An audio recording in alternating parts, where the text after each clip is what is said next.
ভেতরকার প্রশাসনের কেউ একজন, সত্য মিথ্যা আল্লাহ জানেন।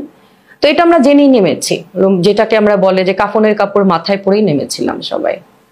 এখনো যদি প্রশ্ন করেন আরো একবার নামবো কিনা এই ভয় সমস্ত সহ, হ্যাঁ নামবো। কারণ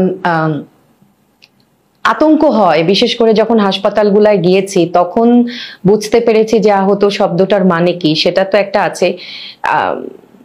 এখন মনে হয় যে কত বড় ভয়ঙ্কর একটা সময়ের ভেতর দিয়ে আমি বেঁচে গেছি, কিন্তু হাজার হাজার লক্ষ লক্ষ মানুষ কিন্তু এই 15 বছরে তারা বেঁচে যায় নাই, তারা এসবের শিকার।